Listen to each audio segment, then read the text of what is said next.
Right Honourable Heidi Alexander MP, Secretary of State for Transport. The Right Honourable Sir Jacob Rees-Mogg. What is it that politicians must do when answering questions?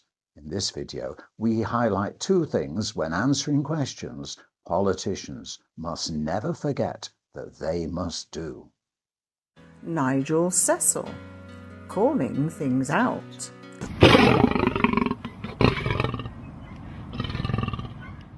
Hello, Checkabouties, welcome. Thank you for joining my very good friend Hilary and me, moi, Nigel Cecil, for this video. Regular viewers know that by getting in touch via our usual email address, you may suggest the topics for these videos. And this video is no exception, because a few days ago, it seems that some of you were watching an interview on GBNews television, the morning programme, with Ellie Costello and Alex Armstrong, and they were interviewing the Right Honourable Heidi Alexander MP, Secretary of State for Transport. Given our previous videos about media communication, showbiz, celebrities, top of the First Division, and politicians, watching that interview, you were asking the question, surely the way Heidi Alexander is responding flies in the face of what you, moi, Nigel, has said are the most important things politicians must do when answering questions. So we've had a look at that video on your behalf. And here's our observations. Two things come to mind. Now, before we go any further, regular viewers also know we present these videos all in the best possible taste. We're not having a pop at anyone. There's too many ready to cast stones at others. We're not doing any of that. We've just seen the video. We've no idea of how that interview came about, what circumstances Heidi Alexander were in, what pressures were on them, and indeed what their background is in coming to that video, especially as they were Secretary of State for Transport.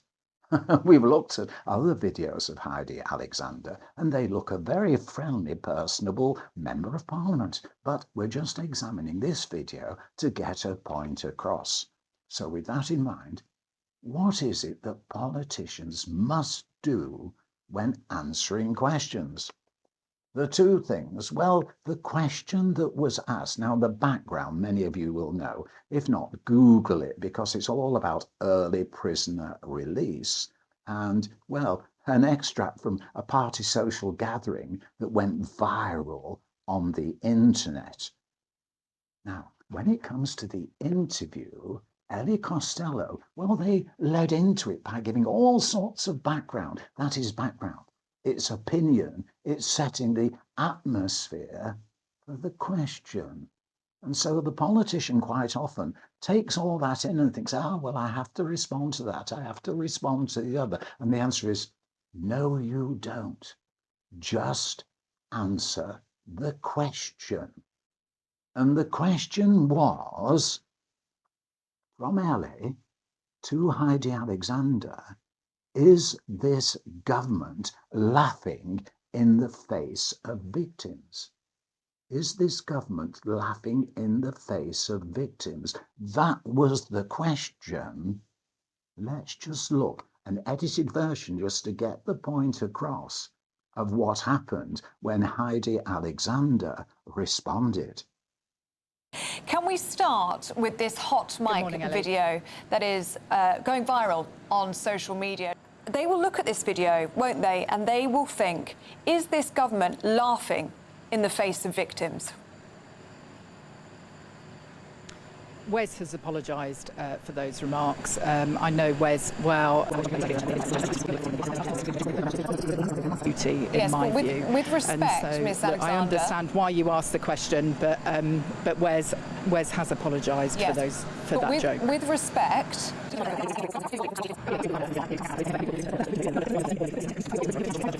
Okay, Transport Secretary. Okay, we understand you're doing more. One of the reasons why Rishi Sunak called the general election. Yeah, we understand. This government is determined to fix it. Yeah, we understand you're doing more, but this is obfuscation, right? Shabana Mahmood has not apologised. I have read her message on X. It's been 48 hours, less than 48 hours, and there's already a scandal. When is this government going to grow up? As I said, Wes has apologised, and those remarks do not reflect the seriousness with which I know personally Shabana Mahmood, the now Home Secretary, takes these issues. To be subject to the early release scheme under this government. But I think most of your viewers would accept that we do have to make sure that there are enough prison places in this country so that the criminal justice system can continue to function. They absolutely do. What we can't have is a situation where the police can't make arrests and courts can't sentence people. We're not letting the Tories off on their track record on that, just to be very, very clear. You probably gathered from that video that Heidi never answered the question. And of course, when it comes to us listening to what politicians, watching what politicians are doing, if they don't answer the question, then we think, how can we trust them?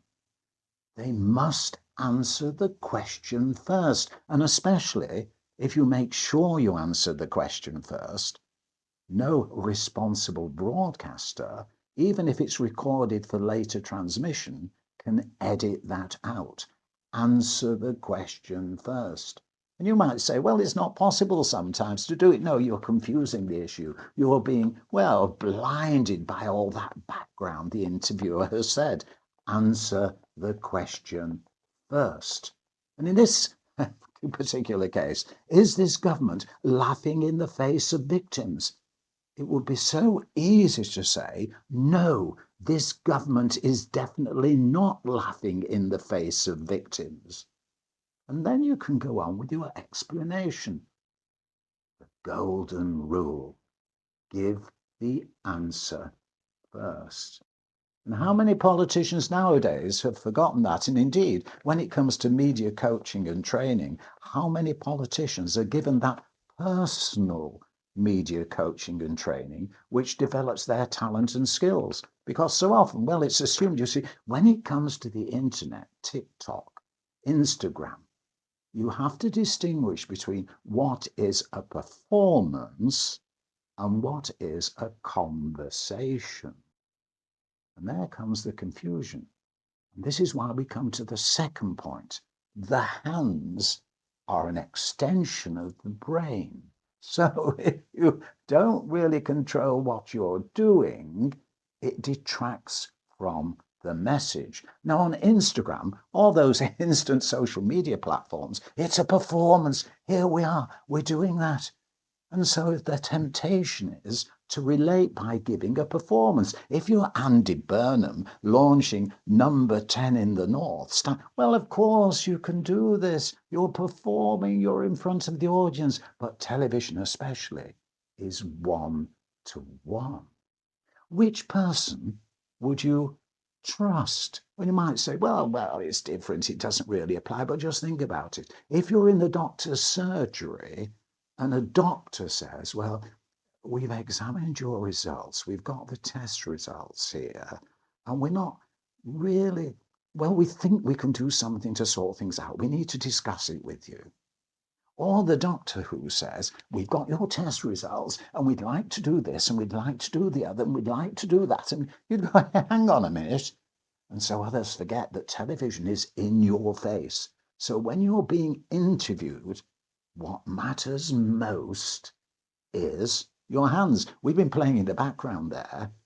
Heidi Alexander moving their hands all the time, detracting from the message. So let's just have a look at Jacob Rees-Mogg. Because Jacob Rees-Mogg also uses their hands.